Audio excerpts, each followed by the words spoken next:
All right, everybody, let me know if the audio sounds okay. Joel, say something? Test, test, test. 1, 2, 3. Can you hear me? Yeah, I feel like we're about the same loudness. Yeah. So, yeah, Joel, to answer your question, I try not to freelance at all anymore. Oh, yeah. I mean, same. It's just one of those, I'm like... Yeah.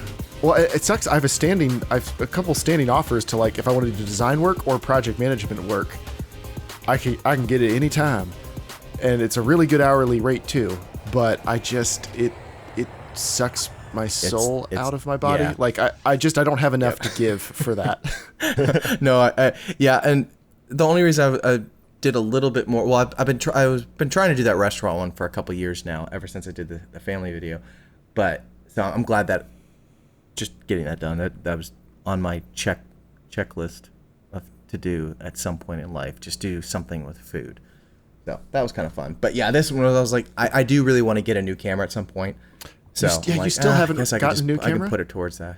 No, not yet. Where's my camera these days, Joel? Where's my camera these days?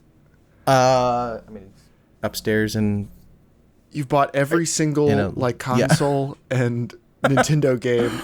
I just feel like at a certain point you could have gotten if you really wanted the camera. I know. Well, okay. James finally convinced me to get one, and the reason why is I was holding out for one that would be like an $8,000 to $10,000 camera. Like if I was going to get one, I wanted to just get like all in, right? But you can get an R6 for $1,600 from Canon now. Just get it and use it and sell it later.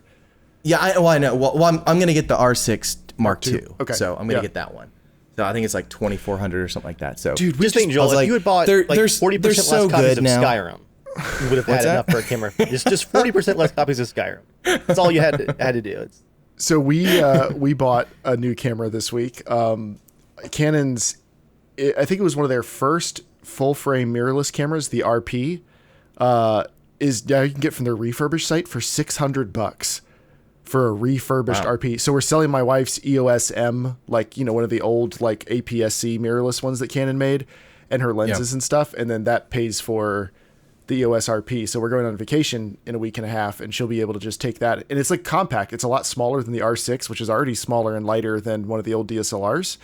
And this is noticeably lighter and smaller than that. So it's pretty cool. So that's awesome. I don't know. It makes a good webcam camera, Dave, because I know that's mostly what you use yours for. It's just something to think about. You could sell Joel your R6. No, he wants. You know me. You know me. I don't like secondhand used stuff. I'll use it. Yeah, I was like, but if it's my own, I wish I could use my nice camera as a webcam, but I haven't seen it in another couple of weeks. Yeah, Joel's like, I would never stoop to buy used gear when you can give me used gear. Good times. We have jokes I was like, yeah, I need to just stop this. I need to just get one. But it was like, it's tough because it was like, yeah, I mean, I could get like a $2,500 one, but I guess I think, at least at the time, I think now after going through 2 films and stuff like that and going, what do I want to do or whatever, I'm like, I shoot enough smaller stuff that I was like, let me just have a nicer camera. Yeah. I was like, whatever. Dude, you're using it. It is what it is. Someone's camera like every other week easily. You definitely could make use of something to hold you. Yeah. I'm just glad. Oh yeah, sorry. Go ahead. I was gonna say I'm just glad that I went all in for that camera, with the intention of really ramping up the backyard battlefield videos, that purchase was about 10 months before we lost our shooting location. So yeah. Hey, but remember that couple videos we shot there? How beautiful they looked. Yeah, I do. And those got millions of views that just paid for that camera, didn't they? Honestly, it's now just for the model videos is all it's for. That's what I'm here for. You're like, guns out, model trains. I need the most crisp, beautiful model train footage.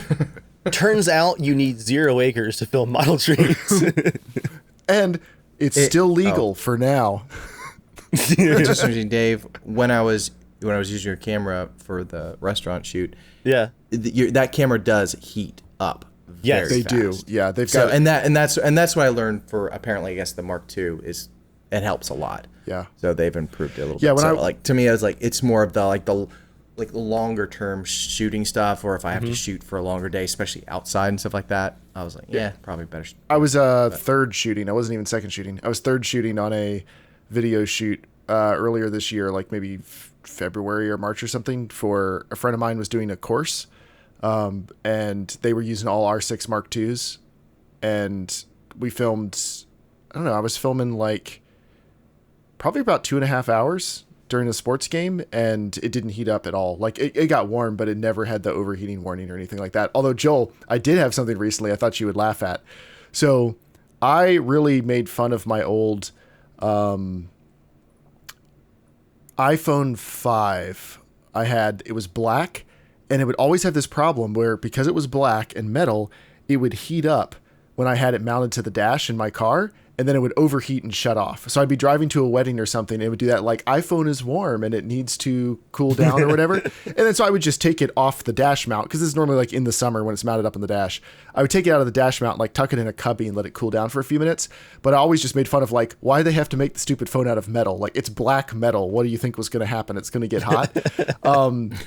But it hasn't been an issue since then. Like, I've never had that issue with any of my Android phones after that. And then I've had 2 iPhones now in a row, and I haven't had any of those issues with them. However, I've recently been racing the Corvette.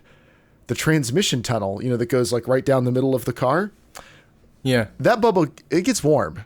Because the exhaust also runs through there. And so when you're done after a nice fun day of autocrossing, like, you flip open the center console and she toasty in there. And that's where I put my phone to plug it in. And it overheated inside there. It got so hot, it turned off navigation and everything. It was like, iPhone needs a break. And I had to take it out of there and put it in front of the AC vents in the cup holder and let it cool down for a while. But I just thought it was funny. Like, it was in the dark, riding in comfort in an air-conditioned car, and the transmission tunnel was so hot it overheated it. Phones have gotten better about that. What scares me about mine, though, is the OnePlus's charger. Fast charger is incredible, but it scares me a little bit because it can charge the phone from 20% to 100 in like 19 minutes. Mm-hmm. And I just looked it up to make sure I got it right. Yeah, at 100% efficiency, the charger puts 65 watts of power into your phone. That's pretty wild. One of my cool gamer tips for everybody. I got this on a sale. Cool gamer tips. Is that a new section of the podcast? Cool gamer tips with a dear bud. I got this Anker charger, the brand Anker, Anker. And it has 2 USB-C ports and a USB-A port. And it's also a 65 watt charger. I don't know if we can do 65 watt into any one of those or just spread out across them. But it's great because you can fast charge 3 devices at a time. Like, it could charge just my laptop on its own, or it can charge my phone, my watch, and my earbuds or something all at the same time, or like my phone, my iPad, and my Bluetooth speaker at the same time, or whatever. And the whole thing is like this big. It's like the size of a couple packs of gum. And so I can just put that in my bag, and I can go on a trip with just that one little charging brick, and it does everything. Nice. I love fast charging. Joel, did you know that, like, back when you could get chargers in the box with iPhones, they don't charge to the maximum spec that the phone's capable of. Like, you had to special buy from Apple a charger that could actually give you the full wattage of the phone. Otherwise, they just slow charged. Like, they technically fast charged, but it wasn't nearly as fast as it could. When I got this new charger, I was blown away by how fast that my phone charged. And I didn't change anything else. The same cord it came with, just plug it into a higher wattage thing. Which I guess now every phone manufacturer assumes that you just have so many little wall warts laying around. They're like, you don't care. You'll use whatever we give you. But yeah, I'll be sad if I lose mine because of that high wattage charging. Because it saved me a few times. It's like what's the law? That is it Moore's law? What can go wrong will go wrong. Oh, I think no, something like that. I know this one. Someone help me out. What can go wrong? You are Murphy. wrong. That's Murphy's law. Now, technically, that I think is just. I think it's technically just anything that can happen will happen, but it's usually anything that goes wrong can go wrong will go wrong. Moore's law is the one about transistor count doubling every. That's why I had it. Yeah. Had my wires crossed. Your transistors crossed. Oh. Yeah. It's like a perfect storm. Whenever I have a day where, like, I've got a bunch of errands to run, that's the day that I miss my charger, like the wireless charger. I wake up and my phone is at like 9%. So the OnePlus charger saved me a couple times where I'm like, okay, I won't be heading out the door for 15 minutes. I can get my phone charged up in front of me. Hey guys, I got the I got the podcast document. Oh, I think it's a little late for that, Joel. The only prep for this podcast that I've done is what I'm holding in my hand right now. What are you holding in your hand? Well, speaking of the podcast, welcome to the Casual Joel. Shenanigans Gaming Podcast, a podcast all about the irreverent love of gaming. I'm one of your hosts, Jeremiah, and tonight I am joined by Dave. I think you needed to say something to Joel. Would you please go ahead? I'm Dave. Finishes his sentence eventually. The Ranger. This is Joel. This is Cheerwine Ale. Discovered on location right near where Cheerwine is bottled in the home country. Right where the Cheerwine comes out of the ditch. Where the cheer Or runs the tree, or down. wherever, I don't know, wherever Cheerwine comes The from. Mountain Spring, Jeremiah. The Cherry Mountain Spring. Right where the giants are squishing the cherries in the mountain. Boy, that sounds like euphemism. It sure does. We are also joined by the Lord of the Dance. Hey Joel. y'all. Although, what did I call you last time? The Game Master? It's been literally 2 months. I don't remember. Yeah, it has been actually 2 months. We'll segue right into that. Like, we're past apologizing for the gaps in between podcasts, and y'all know what you're getting at this point. You don't know when you're getting it, but you know what you're getting. Life has, me and Dave especially, have just, life's been giving it to us lately. And They've been squishing our cherries. it's been squishing them cherries. You know Life's what I'm been saying? squishing our cherries. Whoa. It's not like catastrophe after catastrophe. It's mild catastrophe after mild catastrophe.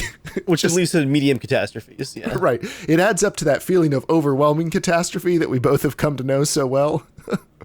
I actually I think it was 2 days ago. I almost skipped dinner because I had a quick like Chick-fil-A lunch and just a day of chaos. Afterwards, my chest was so tight. I'm like, I really don't feel good. I'm like, I think I'm just not gonna have dinner. Oh, that's My that doesn't blood sound pressure good. this month is probably concerning. So yeah, hasn't been a whole lot of playing games for us. I think we can segue into it. Joel, I assume you're going to want to talk about Tears of the Kingdom, right? Yeah, sure. I mean, have you been playing it? Yeah. Oh, okay. I was like, that was a really soft. I assumed like we have to talk before you get into Tears of the Kingdom. No. But yeah, I mean, you because guys I'm sure, like normal, you've actually Yeah. played games. You, with the youngest child out of I everyone know. here, have actually played games. I have a little bit of a confession to make. Guys, I've never So, played you know, I games played ever Call of Duty with my before. brothers. It's a whole lie. I play Call of Duty with my brothers every once in a while, but like I really just haven't. I haven't had it in me to really play anything recently. I keep trying stuff on my Steam Deck. It's not really hooking me. I keep trying like new strategy games, not really hooking me. And you go through these phases, right? Like life is yeah. just Yeah. in the middle of other things going on, and I just can't get it up for games. I don't know why that's that was what was in my head. I'm sorry. That is the title of the podcast right there. Jeremiah up for can't get it up games. for games. There has to be like something Oh, better than man. that. I really regret this. No, that is the podcast title. Don't you dare change it. Get it out. So anyway, but then our friend, Casual Shenanigans Gaming community or member, and well known in the community, Debbie, was like, "Hey, you boys want to play some Fortnite? Because it's easy and it's casual and whatever, and we've been having a lot of fun." And so I was like, "Why not? I'll install Fortnite." So I install Fortnite, and me and one of the Chris's from the gaming community, we hop on with Debbie, and let me tell you what, I have never been so overwhelmed by stimulus coming from a game in my life. There are colorful explosions happening everywhere. She's explaining, we're in the middle of the Star Wars promo, so come over here, and you're going to go through a rift into a Sith temple, and now you have a lightsaber, and here's your force powers. And I'm like, I have force powers and I'm playing Fortnite. There's things exploding. I'm leveling up everywhere. I love this so much. Chris and I, I felt like I was in shell shock. I'm like, I don't know what's happening. And we're just stumbling around like babes in the woods. But since we were starting from level 1, we did the matchmaking and Debbie just joined us. And that meant we were playing against kids. Yeah, Other dude, you level can 1 thrash kids. them. And let me tell you, we clapped them. I think we got like 6 victory royales or something. Like we were just murdering those kids. Now, the next night we played, we had leveled up enough that was no longer true. But that first night, man, like they're crawling away. You're just killing them all. Like, I get it. I felt like Anakin Skywalker. None of this will be in the podcast title, please. Yeah, this is all excluded. But yeah, like it was. I get why people like it because it's so accessible. Like it takes you 30 seconds to learn how to play it and a lifetime to learn all the promos that are currently going on in the game. Like the next week, the Star Wars one ended and then they had Spider-Man and they give you web shooters and you can swing around the map. And I'm like, how are they building stuff this good just for like promotional tie-ins? Like they are the kings of that kind of stuff. I'm pretty sure, someone correct me if I'm wrong, isn't Fortnite still holding the record of the largest online live event attendance? There was that concert, and I think it was about 2 years ago now, where they had like 31 million people watching live in game. It was absolutely mind blowing. So I remember the DeSantis campaign had like their Twitter live spaces launched the other day. And they're like, we had 700,000 people in our live space. Like this was crazy numbers. And someone's like, Fortnite had 31 million, by the way. Yeah, like it's just I would love to learn more about how things run behind the scenes there just to see like how do they pull it off all the time? Like how do they do it? I'm not sure if it's still the case right now, but from what I've heard, the couple-year transition. I mean, yeah, honestly, Joel, you're right. Yeah, from what I heard, the first couple years of transitioning Fortnite to like a live service with all these tie-ins, it was just nasty overtime. Yeah, like people were working crazy hours to keep up. I'm not sure if that's still the case. Like they might have gotten it more like organized by now, but yeah, that's how it was originally. Yeah, I mean, it probably something where they have like 8,000 developers working on it or something divided into 24 teams or whatever. Like I'm sure they have tie-ins planned out, years in advance or whatever. But yeah, like I get it. I get they've put all this polish and everything into it. It's a little bit like Call of Duty. Like it's easy to hate on Call of Duty, but then you play it and you're like, oh. Like all the things that we complain about when we're playing Battlefield or something, or like other games, even things I complain about with Hunt, Call of Duty puts so much effort into how easy the UI is, which they've taken some steps back recently, but like just... Yeah, the second game is second current game. Yeah, just like their UI language and other things they do, like they put so much effort into it being accessible. And Fortnite, once I got over the deluge of visual and auditory stuff happening to me. It was a lot of fun. I think fun in a very limited sense of like, I'm not going to play massive amounts of Fortnite, but like I've got another friend who enjoys playing Fortnite and he does it on Xbox and like it's crossplay. So I can hop on and play with him. It's the same thing as Call of Duty. It's like, I care less about the game than it's just a way to like hop on and hang out with somebody I can't see in person. So I don't really think I've been playing anything else. Like I've been racking my head.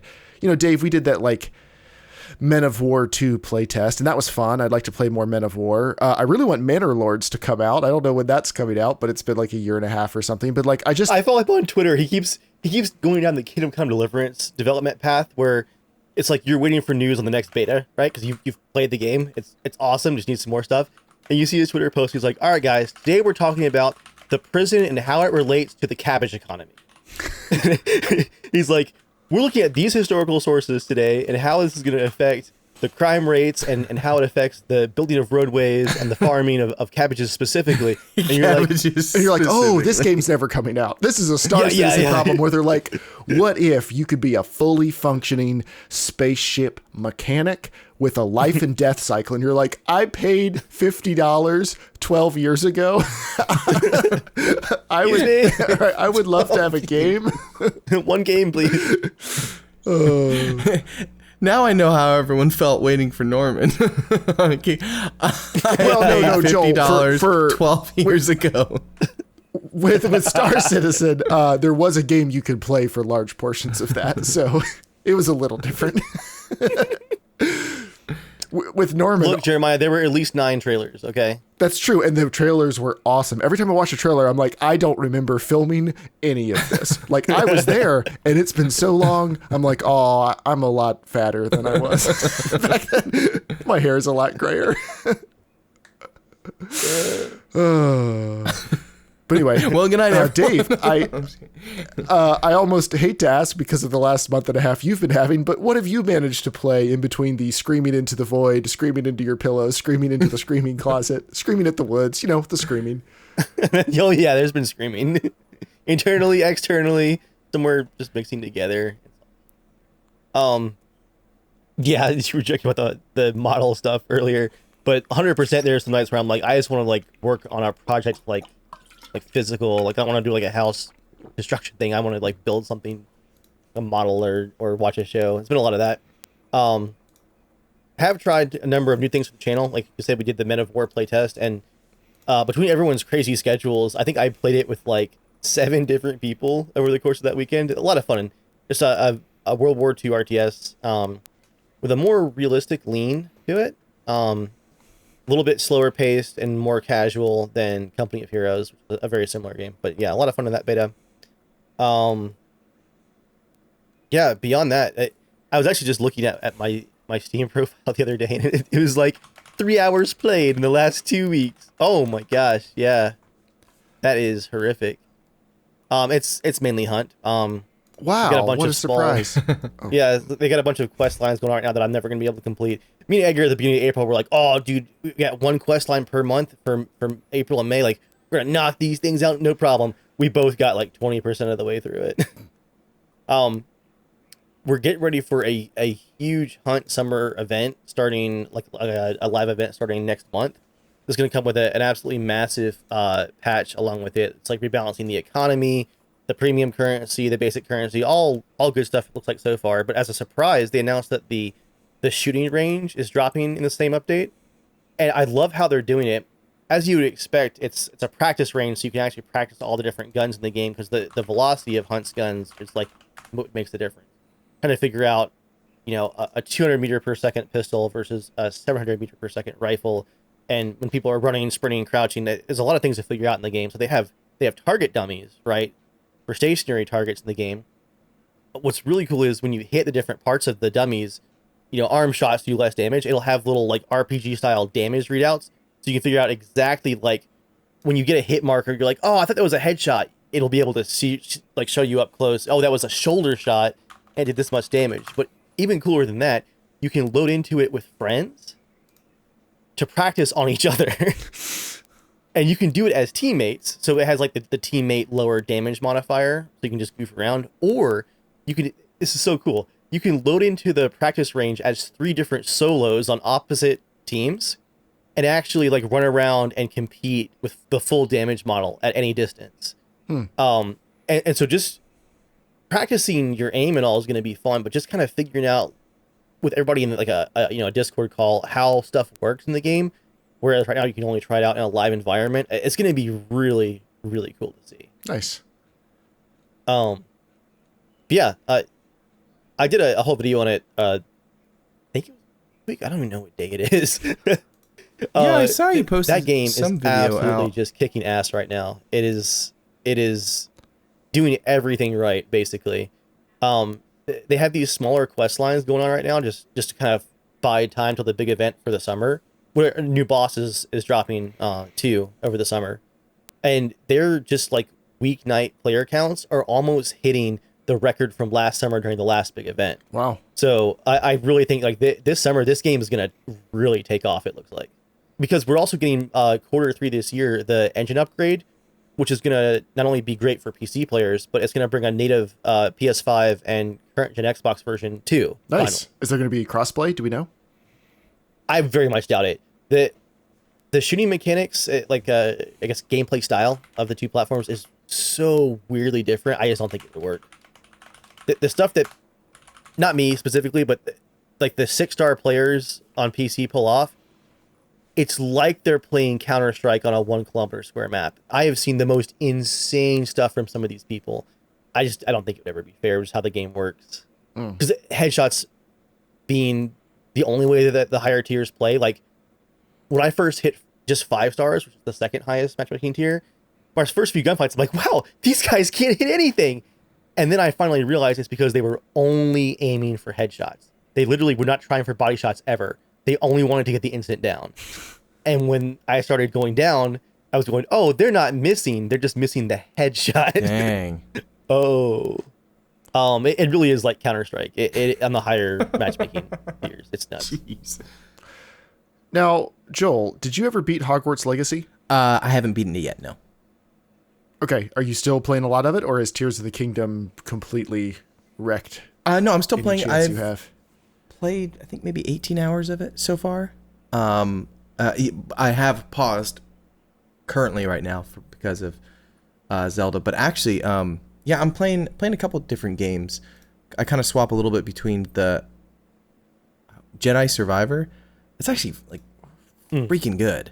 Is it good? To me, I keep to me, forgetting that it's so. game's out. So I wish I wanted to play. yeah. it. So the excellent. first game, I haven't beat the first one. the first game, the actual story of it was probably my favorite Star Wars content of this whole new section of Star Wars. Right? It's really good. Like, but Well, the to be game fair, itself, I wasn't a huge fan of. Like the first one, there's parts I really enjoyed of it. It was like polished yet a little janky. But they didn't have fast travel or anything. So like certain areas, like go re-explore. It was if you ever played Metroid, you understand like the Metroid, how you get an item and whatever. It was a bit like that, where like the main story, you just went where you needed to go.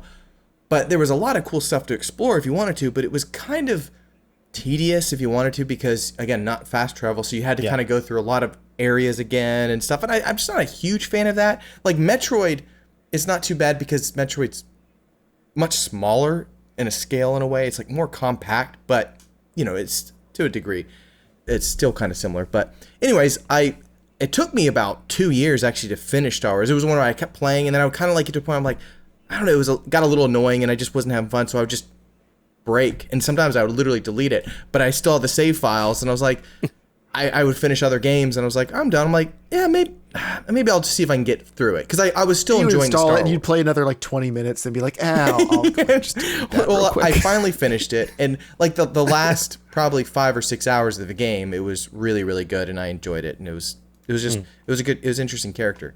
Nice. Well, I just checked. Apparently, it's in my Steam library. I'm gonna go try to install it on the Steam Deck. But yeah, I think the second one to me feels like Assassin's Creed 2, where it's like Assassin's Creed 1, like all those elements in it were like really cool, but like you had to do a lot of like, okay, tail this person a billion times. Like the world and the idea of it and a lot of the mechanics were awesome, but like a lot of the quests, like anything side, was like you always had to do like 3 of the exact same things, and you do a little bit of story. 3 of the exact same things. Where Assassin's Creed 2 kind of like just did everything better, and it just took what you kind of liked from the first one. This one, so there's, I guess apparently there's been a lot of like performance issues and stuff all over the place, especially I think on PC. Yeah, it had a rough launch. I've been playing the game on like high quality mode or whatever, and to me it's been a really solid 30 FPS with like motion blur a little bit. It actually feels like it almost feels almost like 40. Like it doesn't quite feel just 30. So to me it's been more than playable, because I put it on performance mode and it was kind of janky. Like it was smoother, but it wasn't a locked 60. Yeah, it was and the kind of game it Yeah. is, like I guess if you have it on PC or PS5, whatever, like it's one of those games that it works. It's kind of like Uncharted. Like even with a 30, they just locked it so well. It just worked. It was fine. But anyways, yeah, it's really, really good. I'm like 18 or 19 hours in, really enjoying the story. Like, again, the fast travel is huge, because the little bonfire like areas you basically rest at, so it's very Dark Souls-like. It's so easy to like, oh, yeah, I kind of do want to see what's behind that area now that I have the double jump unlocked or something. And you can just warp over there. It doesn't seem like a hassle to do any of that. And all the new force powers and stuff, like the last time you got like this little poncho and that was about it. This one's cool because like my character's 100% Luke Skywalker. You can like change the haircut, and like you can change your lightsaber completely. So it's like a double-bladed one, but then you can also get like the Kylo Ren kind of crossguard stuff. And that the different styles is really fun. That one's really cool because it's just like real heavy swings and stuff. It's just fantastic. Like honestly, I'm just like, dang, they packed a lot into this game. But it doesn't feel overwhelming. Like usually, when you get into like a hub of a certain game, all of a sudden it's like, here's 10,000 things to do. You're kind of like, at least for me, I'm like, oh gosh, like I Yeah, can't I do know. that. So I usually just try to really focus on the main game.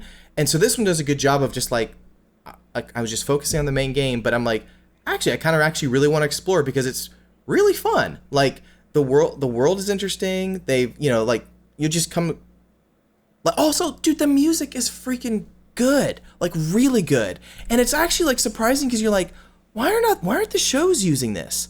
Because like, like seriously, like you got to check it out. Like, and I think you'll agree with me when you hear it. Like, Joel sent me a like it YouTube list of feels yeah. it Okay, feels I'll like check full it on out. John Williams type music. It's not like the regular Star Wars soundtrack. There's some pieces that will have it, but it sounds fantastic, and you're just like, dang. Why are the shows not using this type of music instead of their weird kind of modern MIDI music that's like really crappy at times? You're like, Well, the game's probably higher budget. I guess so. And it's just, I mean, I guess, it takes a lot longer, so I guess they have time. Maybe they're just rushing things too. But I'm like, this sounds like Star Wars. So like when you go exploring, it has good music. Like, so like part of that, I think the atmosphere is just sucking me in. But yeah, the story is actually really interesting. And I'm enjoying it a lot. I'm committing right now. I am going to install the first one on the Steam Deck and I'm gonna start playing it. Yeah, I definitely would suggest put the difficulty a little bit lower than you maybe think. Okay. Not because the game's that hard. Just so I can get through it quicker. Maybe not even necessarily that, but just like to get in long enough because there's like the first. Throw him a bone, Joel. Come on. I'm saying because Joel's like, I know you, and you're the type that would probably have more fun if it was a little easier. no, I mean, hey, I you know, I'm beat Dark joking. Souls 3 before me, okay? So It's true. who's the bitch here? Have you beat Dark Souls 3? Yes, I finally did on my Okay, all right. the third playthrough that I was playing with my brothers. I like finally beat the damn boss that I got stuck on that I like quit. No, but I was just saying like I think it's a game that works better without constantly getting killed over and over, especially for the first. Like to see if you like it, just get through more of the story to enjoy that, and then if you're getting to a point where like it feels almost too easy or something like that, then I would do it because I don't know, it's one of those games where you like. I mean, I don't know if you do this, Dave, but like if you've had a certain game, like you find a certain cave, like in an RPG game or whatever, something, right? And you're like, I gotta get this item. But let's say the thing's like a really annoying task. But because, I bought the game, I'm gonna do the whole thing. You like spend a crazy amount of time on a really stupid thing, and you're like, I could just be enjoying the actual part of the game that I'm enjoying, but I'm like doing this because I have to check it off, and I'm like, let me just come back. 100%, Like, I'll come back if I want to. I'm like, it's not the end of the world if I miss one freaking gemstone or something. Dave's like, yeah, that's how I handle that situation. I'll just come back. I watched Stay Dave with me play. now. What if I upset? I watched Dave play BioShock Infinite once. It was gross. It was gross. Literally, camera was just sweeping the ground like a vacuum cleaner, sucking up every last coin and hot dog and whatever. A bit of lore and trash. I like to expect. Anyway, Speaking of which, Dave, Jeremiah talking about budgets had me something kind of clicked in my head there. Are both the shows and the games now both running off of Unreal Engine? they are, aren't they? yeah, that's not as crazy. Like I'm laughing, but I don't think it's actually that much of a joke. Good times. Oh, good times. I have heard that game is one of the best Star Wars games in like the last 20 something. What people are saying, like it's one that people are going to actually remember. And randomly, Joel, I've run across a couple of clips on YouTube while working on desk projects where I'm looking for something just to watch. The Battlefront 2 single player campaign is like popular again all of a sudden and looks pretty decent. I've heard it has a pretty cliche ending, but I watched a couple of like mission videos, and there's some like old film characters that make appearances that are amazingly handled far better than the Disney movies. But did you ever play through that whole campaign, Joel? The Battlefront 2 campaign? Oh yeah, no, I did. Yeah. Okay, yeah. Because I remember you told me at one point, you're like, oh, you Yeah, should just play Yeah, through it was as, actually like- it was done well. It was enjoyable. yeah. Like it was short. It was. I mean, it was just like ran across a it was like a couple 5 or clips. 6 hour total thing. Yeah, it was actually good. Man, they botched that multiplayer up so damn much. Those freaking cards you had to earn. Oh Lord. Don't forget, Joel, they fixed all of that and then immediately abandoned the game For a much in favor better of game. Battlefield 2042. They canceled Battlefront 2 No. and Battlefield 5's live service. Ugh. Joel, stay with me. Dave I just will needs not. some hate right now. That's what you're here for. I got hate in my heart and passion in my soul. Battlefront 2, previous devs have confirmed, had like a whole Clone Wars like year of content that was being planned out when they canceled Man. for Battlefront 2. Like that whole prequel era. And then this is less confirmed, like no one said it specifically, but there was a lot of leaks and game data harvesting that suggested that Battlefield 5 was going to get some Eastern Front conflict expansion stuff, like the Russian front. Yeah. Before it was canceled, because they just in Battlefield 5 they had just launched the Pacific content, which was like a reboot for Battlefield 5 that was like hugely well received, and then it was like 5 months after that, game is canceled. Man. But don't worry, guys, 2042 is the next hotness. Joel, Tears of the Kingdom, Zelda Tears of the Kingdom. pivot, no 2142 or 1942, Yeah. 2042. 2142 was amazing. 2042. What is 2042? Okay, yeah. is it bad that I can't even remember that? Joel, Zelda Tears of the Kingdom is out, and I could ask my wife how it is because she's been playing a ton of it. Oh, nice. But we're on the podcast now, so I'm going to ask you instead. No, I think you should leave and go ask her just off camera. How are you enjoying Tears of the Kingdom? Yeah, I mean it's fantastic. It's so well developed. Actually, me and Eric were talking about it because he's got it too. We've been playing. As someone who's played every single Zelda minus, I don't think I never beat the NES one, but I played it. But I played every single one of them. It's one of those where like I hope down the road it would be awesome to see like a full, more not necessarily mature, but more Twilight Princess-esque one at some point that's a little bit more linear and just like focused on like the combat type of stuff. But when it comes to just pure exploration, like open world, it makes Breath of the Wild, like if you never played Breath of the Wild, or if you just saw a little bit of it, it makes that look really like a tech demo. It's crazy. In the sense that like they spent 6 years building a game into Breath of the Wild. Like that's what I like. It's actually I don't know if I've told this story on the podcast before. I almost played Breath of the Wild when the podcast ended. Literally, when me, Dave, and Joel were driving back from James's house when we did the last episode, as a present for me for hosting and editing and doing all the stuff for the podcast for years, these lovely guys, we swung by Best Buy and they bought me a Nintendo Switch and Breath of the Wild. And I was so excited to play it. I brought it home, but I wasn't available to play it that day. So I hooked it all up and I told my wife, hey, you might like this Zelda game. And that was it. That was what she did that summer. Like, she doesn't play a game that often. When she gets into it, she goes hard. She played like 150 hours. She knows everything. Like, she did everything in that game. It would be fascinating. It was a little while before I was able to get a chance to touch it myself. And then I just couldn't get into it for, a variety of reasons. I just don't think it's for me. And I feel that way about a lot of Nintendo games. So it's not a judgment. I know people love it. And it would be fascinating to see what you think of this game if you were just in the season of life you are. And, because again, like, I've totally been there. Like just Old and bitter. Is that our season of life right now? Well, I mean, that's been my season of my entire life.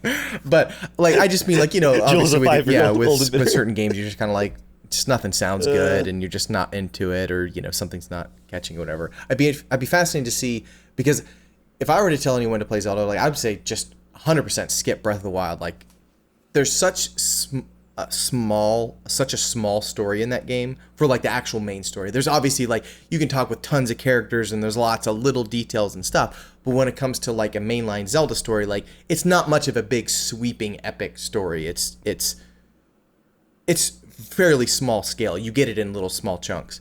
This one is a lot better, I'd say. Just story wise, there's a lot more, but like just a lot of the mechanics, like just building your own little machines.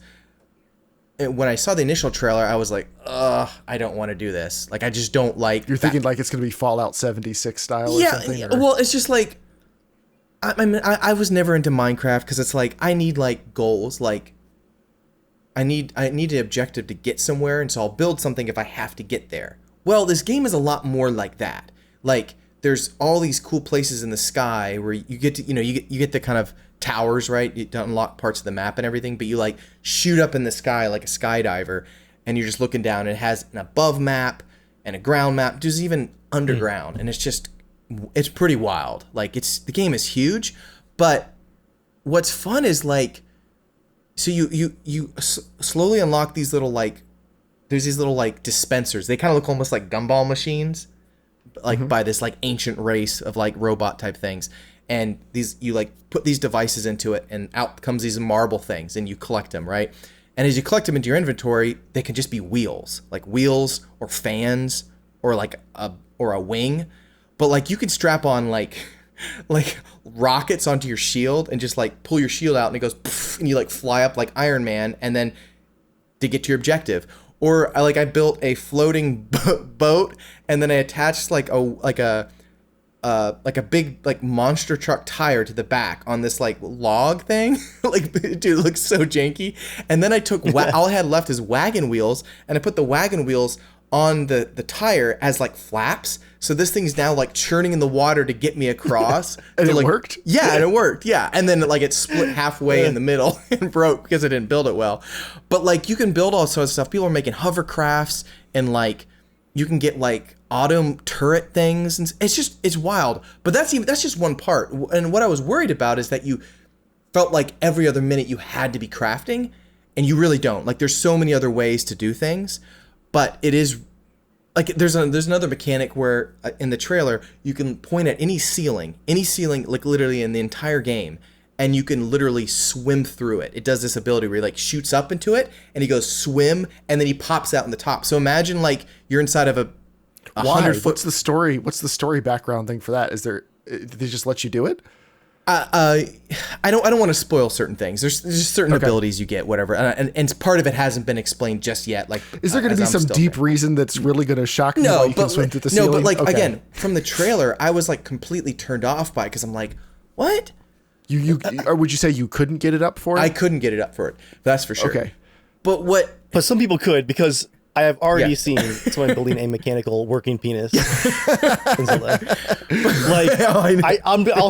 I'll share the link later because it is actually hilarious. It's one of those things where I think every game company, especially a wholesome family-oriented company like Nintendo, you need to have somebody on staff who's your internet consultant that's just going to tell you like, here's what's going to happen. Yeah. Like, you want to, all right, sports, you want to give people a sandbox they can build things in. People are going to be building giant mechanical penises in game and riding them, and they're going to be putting up YouTube videos. Are you good? You're good with that. Great. Release the game. If you're not, with pumping action. Okay. So for example, that one ability that I was like not excited about, because I was like, how is this fun? Right. Well, now being in my late 30s, I realize how much fun it is. You know why? It's because like in the game, like you can go explore down caves. Like, there's no loading in between anything. You can literally skydive from the sky, skydive deep into a cavern underground, and it's seamless. It's just pretty wild. But like when you explore like a well, where like maybe in Breath of the Wild, you climb down the ladder, you collect a few dumb things, maybe you don't even need, or it's like, oh, there's nothing. You climb back up the ladder. Well, no, this one, it's kind of like, again, like a Skyrim cave where at the end, oh, I'm back at the start again. Well, you can go to the bottom of the cave and then just go shoot right back up, and now you're outside. Like, so it makes certain things more accessible to be like, yeah, I guess I'll go explore that because I can just get out of it really quick too. But it makes puzzles interesting because you can build little objects, hover them in the air, shoot up through it, or like a dungeon, like you can go through the wall or get to the top of a thing. It's not like, but it's very clever. Like, that's what's fascinating. Me and Eric were thinking like it was going to feel like almost like you were going to abuse it. Like, well, why even climb a mountain anymore? Well, they built it in a way that like you have to be underneath something to actually do it. So like, not every mountain has that, but you'll find little sections. You're like, oh, that's pretty cool. You can shoot through this, and it's fun. Like, yeah, it's very surprising because I honestly wasn't that excited about this new one because it did feel like, okay, we're building, I feel like it's like a giant DLC. Like, I think you can say that, but it's a freaking awesome DLC if it is. Like, it really is spending 6 years building a whole entire game onto the same map, but more of just continuing that. So it's like, hey, I wish more game makers would do that, because like no one was really complaining about the graphics or the physics or anything of Breath of the Wild. Like if you liked them, you were fine with that. Like it wasn't that big of a deal. So like I like that it seems like they didn't try to completely overhaul that stuff. They just reused a lot of what worked. They actually did enhance the graphics. Watching a Digital Foundry thing, they managed to like some of the draw distance they enhanced. I'd say by maybe right, like but I mean they didn't like 10%, gut the engine and put an engine in or something. But all the little like manipulations, even like to build stuff, there's all these little sticky points that it's just hassle free. Like it's so quick to do it. And like apparently there's like a mechanic, I haven't gotten it yet, but apparently there's some sort of mechanic that like if you build something, you can save that build and do an auto build later. So let's say if you have the part, you can just say, I want to build that little car I did, and it goes and it builds it for you. I was like, it's really cool. So, like the combat is, again, it's very, very basic for if you've been a time Zelda fan and you're, have all these like parrying and attacks and stuff. It's pretty basic.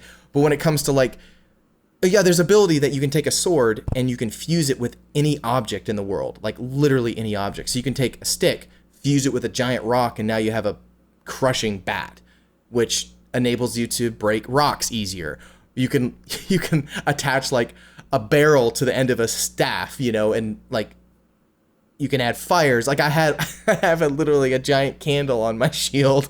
It's just like some of the dumbest things. But then you have, dude, why not? But then you got to see the physics. They have a rewind ability, right? But here's like melts my mind, like thinking like the developer code on this, right? So there's a puzzle where you had to light 3 candles at once using one.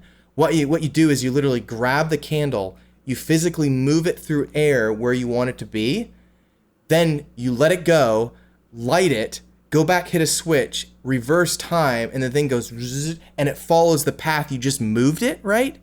And it lights all 3 because you had to be somewhere else to like move these things down, right? That feels like the type of puzzles I would not do well in. I don't know if I... But what's crazy is like, you slowly catch on to it as you play, and I've honestly, I haven't really found a puzzle that's like that hard, but it's mostly been fun. Like one, like you have to cross a river, so I'm like, I can't get across, so I literally chucked this like board, rewound it, stood on it, and then I played it again as it chucked me across. Like lots of really cool stuff. Pretty cool. But what's nut is you can rewind it. I love that. You can rewind stuff halfway, then snag it midair, and I'm just like, how is this?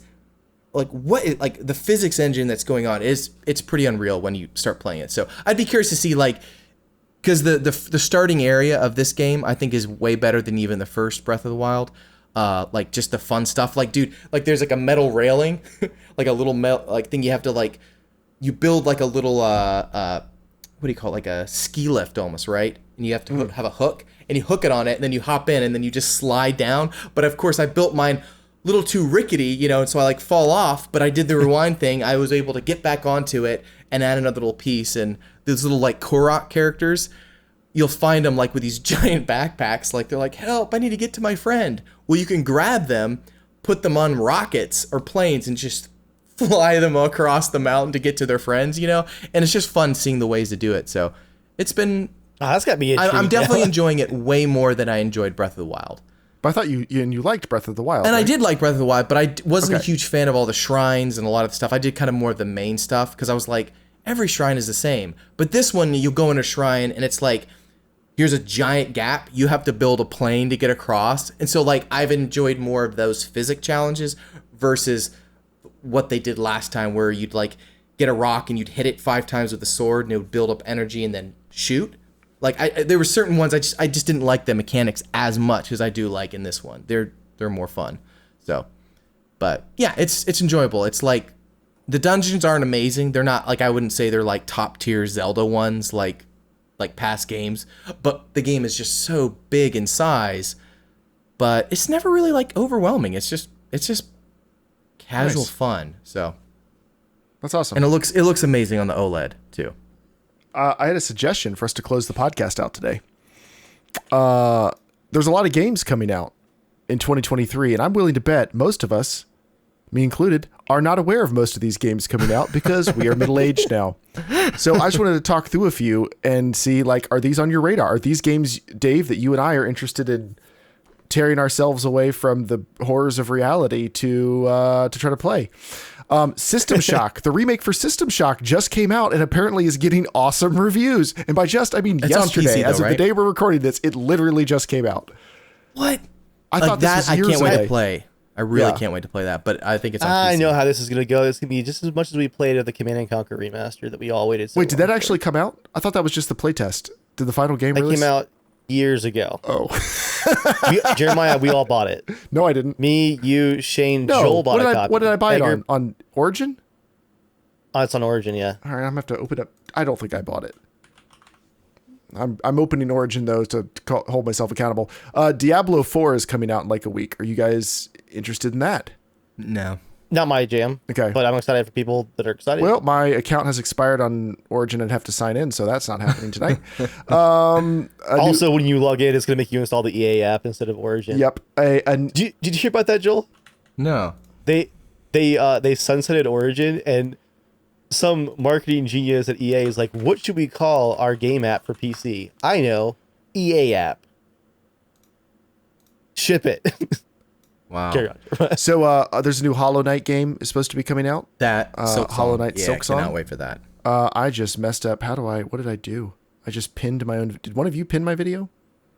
Looks All the right, same to don't know me. what happened there. Homeworld 3 coming out. I don't know. There's a chance that Skull and Bones, it's supposed to come out early in their fiscal year. Is that which weird pirate begins game they April- like begins to April 1st. What? Is that pirate game they like teased like 18 years ago or whatever? Yeah, wait, Dave, out like it's Yeah. already come out, or you don't, or you're just saying get out? No, doubt. doubt. Oh, Doubt. okay, yeah, Doubt. yeah. My expectations are pretty low at this point, but it is one of those games. Yeah, I'm like, oh yeah, Skull and Bones. That's a game that still hasn't released. Let me see what else is there. Pikmin 4 is supposed to be coming out. I know Joy's excited for that. She's excited to play the Hogwarts game when it comes to Switch. I think in Fourth is- July. Yeah, I think. Hope really wants to play it when it comes to Switch as well. I tried to get it for her on PlayStation, but she really I wants to watched hold out. I watched the Digital Foundry video on the older console versions. Yeah, And it looks fantastic. They did a really good job. Like, it was interesting seeing how they like tweak the game to make it work. So I'm curious Yeah. to see how they're gonna get that to work on Switch. And I hope it's not that like streaming thing. I hope it's actually just on the game, even if it's low Yeah. quality. Joey's not gonna care. this is a game I actually would potentially be interested in playing with you guys. It's an asymmetrical multiplayer game, Texas Chainsaw Massacre, where 4 victims What? try to escape from Leatherface. Okay, that sounds kind of fun. That does sound kind of fun. There's a new Telltale game coming out for The Expanse. Dave and I, big Expanse fans. Not big caught my Telltale attention. game fans, but we could try it. Here's one. Starfield is supposedly still coming out in September. Yeah. That's I keep forgetting it exists. that's one of those games where I'm like, if it comes out and it's any good, I'm like, I'll check it out because I like Bethesda stuff. But I'm like, definitely not that stoked about it. Like, No, I think it's appropriate to not be that stoked about it till we see how Yeah. broken it is at launch. well, to me, it's not even like even the brokenness. I'm like, it's like because like the Fallout, Fallout 76. Like even with all the broken stuff, like to me that wasn't even like the part that bored me. It was just like what you're doing in the game. Like I just didn't enjoy it all. Like it didn't really feel Yeah. like there was a lot of really cool stuff to do. It was like, oh, you ended up finding, of course, it's another robot, like every single time. But this one, like just even again, seeing the gameplay, I'm like, the shooting is fine in Fallout 4. Like it worked for what it was. Yeah. But I think that game was good because there was just a lot of cool environments, and you're like, it was a good game, at least overall. But this, I'm like, I don't know how much interested I'm like in the space stuff. Like I haven't really seen enough to like actually know if like I'm gonna care about any of the game or make my ship or anything like that. So because I don't even know really what you do in the game yet. Yeah. So that's And I just still haven't even played Obsidian's space game yet. What is it, Outer Worlds? That came out like what, 2.5 years ago now?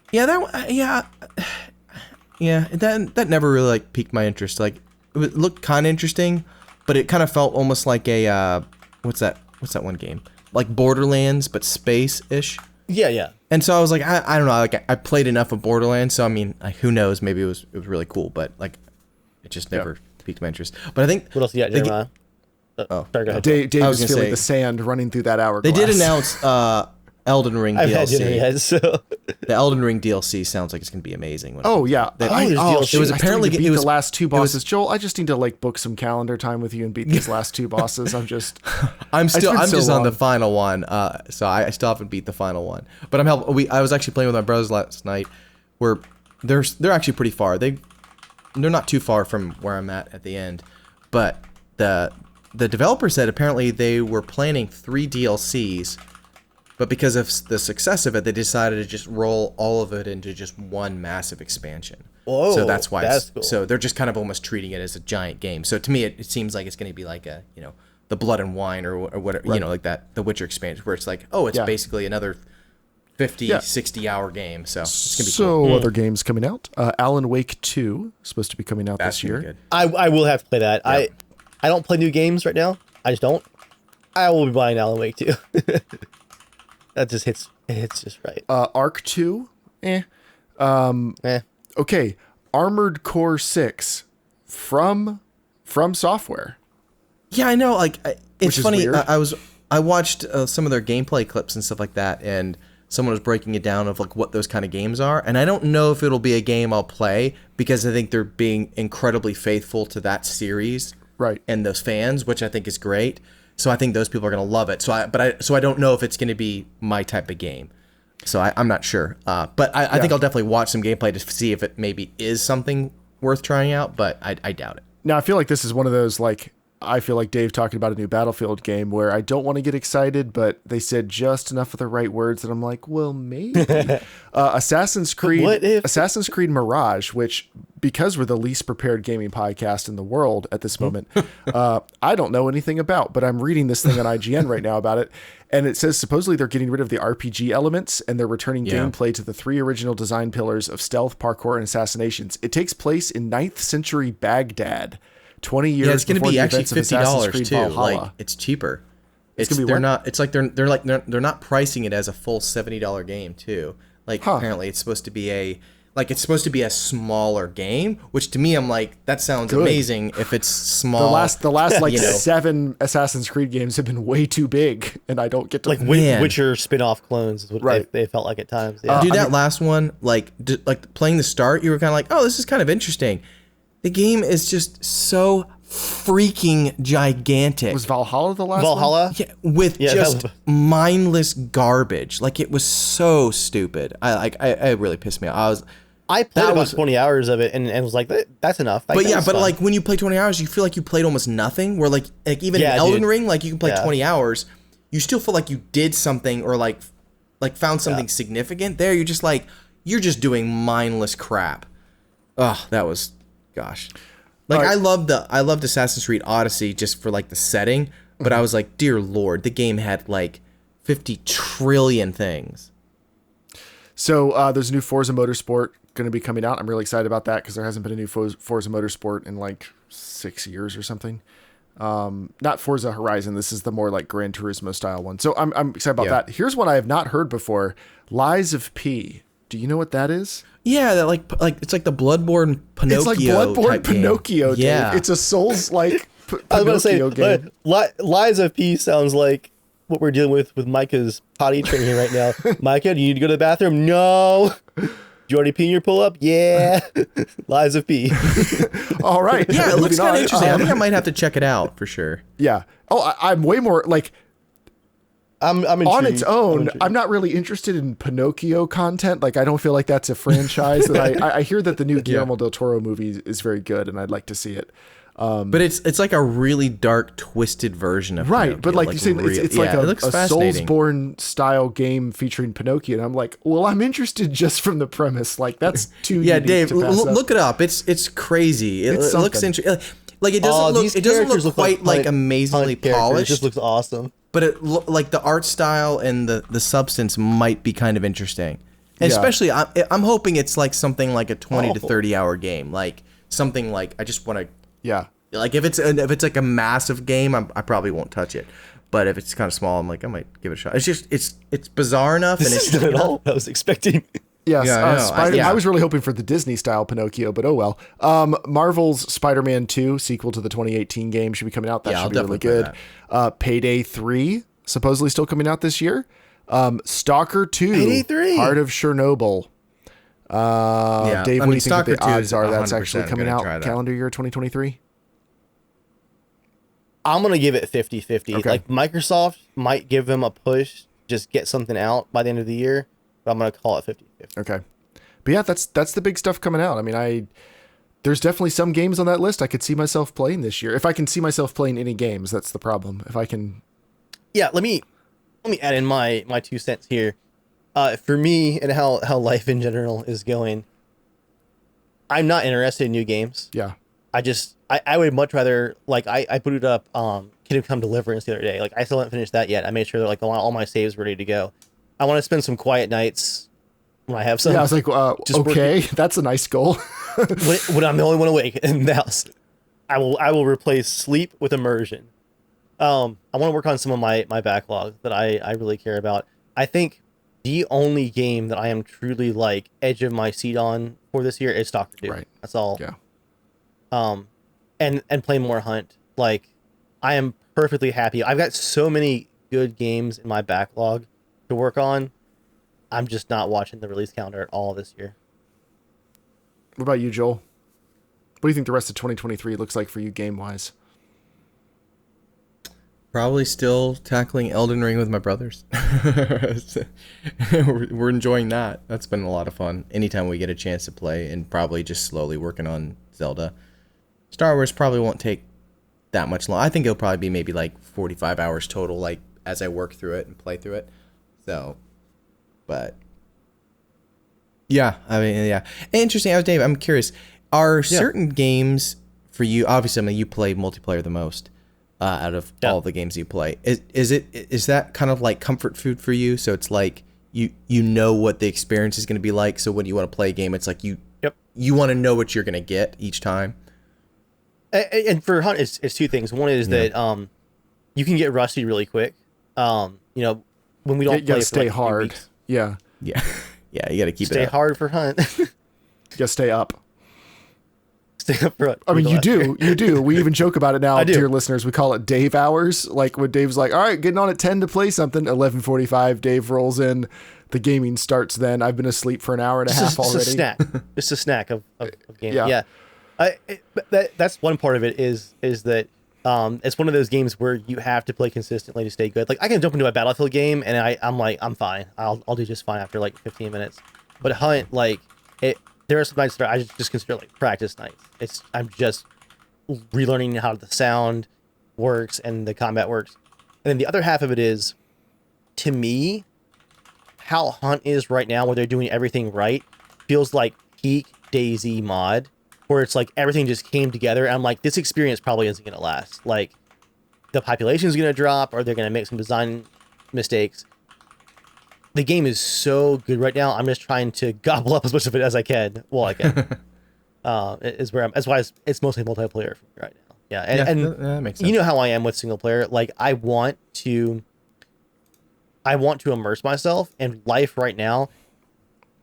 Like, I was kind of glad the internet was down tonight before the podcast, because I had 5 minutes of just like sitting at my desk with the headphones on, where I'm like, just life is immersing you, everything else. holding you down in the immersion underwater. Yeah, no, that's interesting. Awesome. Yeah. You definitely have a hard time being able to play a single player game unless you're in the absolute perfect environment. But it's interesting that you can play a multiplayer game, and would you say you're not playing it at like a peak immersion time? So are you not fully immersed in it then? In Hunt, I have unfortunately moved past the immersion stage. Like, I still take screenshots all the time, going like, "Holy crap, this area looks amazing!" But like, you can play it and not have your what you would call ideal immersion Dave time. Exactly. I can play Hunt mindlessly and just competitively. Yeah. Now. Yeah, it's interesting. And I've actually thought about talking about it in a video. That at times I do miss the times where like I jumped at everything and now, you know, I hear a gunshot go off over my head. And instead of jumping, you know, I still get the adrenaline rush, which is why the game is so addictive. But instead of jumping like crazy, like, and dropping my mouse all over the desk, I'm spinning and like dodging and healing and calling out compass locations and headshotting. It's a lot more mechanical now for me. Interesting, yeah. So for example, like would it outside of just playing a new game, let's just say like you had a Switch and you actually played it, right? Let's say you were playing Zelda. Like, would it just be very tough for you to be like, if I'm gonna play it, like you playing in handheld, unless you have full headphones on, you just like you would have a hard time enjoying it because it's like you're not hearing the full sound and you're not there. You know what I mean? Like, because it's like I mostly play it on my bigger TV, but I mean, I'll be like in mid mission and I'm like, oh, what, you know, like I gotta do something else. Pause. Like it'll just be in sleep mode and I'll come back whenever I can a couple days later and it might be in handheld and I finished out the rest of the story or the rest of that little mission and stuff like that. And like for me, so it's like, it's very hard for me to play like competitive multiplayer games now because it's like, I always just feel like I'm not like progressing anything. And so like, at least with like a single player story, at least when I apply, especially if I just at least enjoy it, I feel like I'm progressing a bit of a story like that. Like, so, hey, each time I come back to Zelda, it's fun, like finding a little piece of Zelda's background or what, like something like that. So it doesn't matter how much I play. If I play only 10 minutes or 15 or 20 minutes or an hour, I feel like I'm getting a little something. And if I'm enjoying it, I keep playing it and I'll come back to it later. But would that be kind of a hard thing for you to kind of get through? Have you think you've gotten any better at that? Or do you think you may be a few years from not yet? I am wondering if I will get there because I am feeling the Joel old man vibes more and more when it comes to games. Where I'm Assassin's Creed is a great example of that. Where I'm like, you just don't care. The scope is a turnoff. The scope is a turnoff now. Yeah. And honestly, that's another reason why I love Hunt so much is it's the same intensity of Daisy's encounters without the like 4 hour condensed run down into like a bite size. Like I can hop to a match and I can be in one of those encounters in 10 minutes. If I want to be killing, I can be killing. And Jeremiah, to think Dave has changed already so much because he hated the thought of that. Of like, man, I wish we could just like kind of get like within a mile of a city, right? For sure. We even asked for just a mile within a city. I still don't want that in Daisy. No, I know. Into Daisy. I want to know that me and Shane are going to do nothing for 6 hours, but try to keep me from puking the rotten apples that I ate up for 6 hours. I expect that in Daisy. But I also understand that is no longer something that I have time for. Yeah. It'll be interesting. It will be fascinating because, like, I mean, you will have some of those games waiting, but like, it would be fascinating to see if Dave will ever get to the point where, like, okay, let's say you were like, you know what, I'm kind of actually finally ready to play like a Zelda game or something, right? Could you go, well, the old Dave would say, well, I have to play them in order because I got to play. That's how exactly. The story New Dave is just like, no, just I'm just coming play up for Zelda air. 2. You know what I mean? Where is it? What like, can I have it? What it's? So here we go. This will hurt Jeremiah more than Joel for once. I have reached that point with shows. There came a point a couple years back where I'm like, I can't use our TV anymore. Like we have one big screen TV. Yeah, he's gonna get me here. I watched 50% of The Expanse on my phone, on my couch in the office.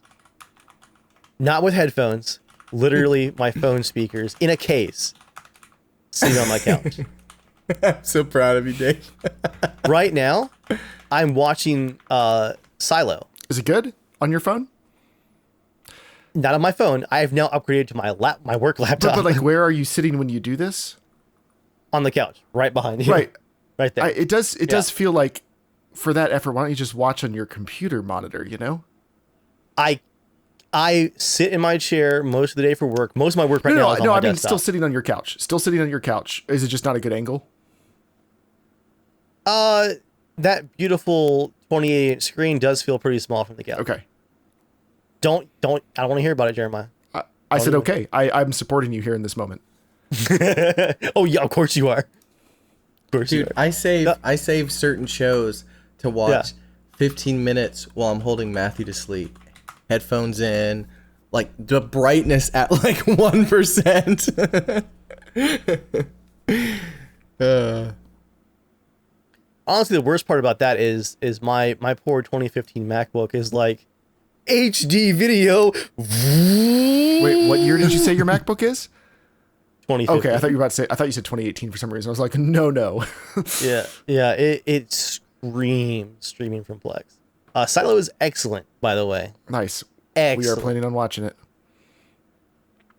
But now, Justin and I are watching Last of Us using my screen as a theater, and my surround sound. So that's nice. But Yep. yeah, I have an out here. I can't so wait for you to. I can't wait for you to We'll- catch we'll- up, Dave, and get to we'll that call the season whole where thing, you'd be like, Dave. We'll "Sweet, call it I guess I will play a game on a Switch." Well, I lost you there, Joel. Jeremiah was trying to playstate me. No, I was just say Playsate you? Playsate you? Placate. Placate. Placate? Yes. Oh, we're not even getting into this. I don't even have time for this tonight. My goodness, playsate you. I live in the South, I'm Jeremiah. We don't disgusted. believe in grammar. I'm disgusted. Actually, I read this thing one time that was like, if someone has bad pronunciation, it just means they were a really good reader from a young age. I had really bad pronunciation too, because there was a lot of things. Oh crap! Yeah, that checks Yeah, out. exactly. Anyway, this has been the Casual Shenanigans Gaming Podcast, a podcast all about the irreverent love of gaming. And really, it's just the irreverent love of friendship at this point, because there's very little actual gaming happening. I tried to tell these guys, don't sell out, have kids, they'll ruin everything. I don't know what my excuse is, but I'm also not playing games. So I guess maybe one day, Gerard, you'll get there and you'll be like, "Hey guys, I'm finally watching shows on my iPhone." But yeah, thank you everybody for coming out and being part of the show. As always, all the links are in the show description. You can write into us or whatever. I don't care. And thank you to everybody who's still here listening, watching, and growing old with us. Until next time, stay casual.